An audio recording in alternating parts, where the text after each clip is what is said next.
Jika kita ingin mengetahui bagaimana kebersamaan orang-orang soleh terdahulu dengan Al-Quran, kita lihat, kita mulai dari Rasul sallallahu alaihi wasallam. Rasul sallam bersama Al-Quran sebagaimana yang dikisahkan oleh sahabat yang mulia yang bernama Huzaifah. Huzaifah bin Yaman menjelaskan bahwasanya Rasulullah sallallahu alaihi wasallam qara'a fi raka'atin wahidah Al-Baqarah, thumma An-Nisa, thumma Ali Imran. Kata Huzaifah menceritakan Rasulullah sallallahu alaihi wasallam bersama Al-Quran dalam satu rakaat salatnya beliau membaca surah Al-Baqarah, kemudian dilanjutkan dengan surah An-Nisa, lalu kemudian kata sahabat ini menjelaskan dilanjutkan dengan surah Ali Imran. Satu rakaat dihabiskan oleh Rasulullah SAW membaca Al-Quran dengan 3 surah yang begitu panjang, yaitu surah Al-Baqarah, surah An-Nisa, dan surah Ali Imran. Dalam hadis yang lain dijelaskan oleh sahabat Abdullah bin Mas'ud. Kalau yang tadi sahabat Huzaifah. Dalam hadis yang lain dijelaskan oleh sahabat Abdullah bin Mas'ud. Kata sahabat bin Mas'ud atau Ibnu Mas'ud menjelaskan, aku pernah salat bersama Rasulullah SAW. Salat malam maksudnya. Dia ikut bersama Rasulullah SAW salat malam. Lalu Rasulullah SAW di rakaat pertama tersebut mulai membaca surah Al-Baqarah. Ayat pertama, kedua. Ibnu Mas'ud mengira ya paling-paling Rasulullah SAW menghabiskan dalam satu rakaat ini cuma 100 ayat.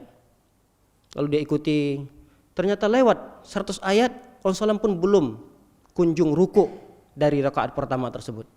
Lalu dia mengira barangkali di ayat yang ke-200-nya Rasulullah SAW akan ruku. Ternyata Rasulullah SAW pun melewatinya sehingga habis surah Al-Baqarah. Lalu dia mengira paling-paling Rasulullah SAW menghabiskan satu rakaat ini dengan keseluruhan daripada surah Al-Baqarah tersebut. Lalu ternyata Rasulullah SAW pun melanjutkannya dengan surah yang berikutnya, yaitu surah An-Nisa. Walaupun dalam Al-Quran urutannya adalah Al-Baqarah kemudian Ali Imran, tapi dalam hadis ini dijelaskan oleh para ulama Rasulullah SAW membaca Al-Baqarah kemudian surah An-Nisa, dilanjutkan dengan surah An-Nisa.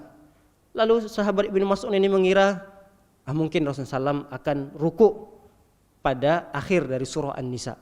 Lalu ternyata Rasulullah SAW melanjutkannya dengan surah yang begitu panjang, yaitu surah Ali Imran. Sampai-sampai sahabat ini berkeinginan buruk.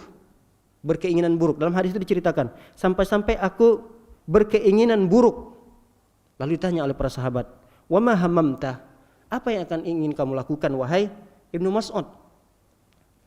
Kata Ibnu Mas'ud menjawab, qala hamamtu an aq'uda wa adhara an-nabiy sallallahu alaihi wasallam.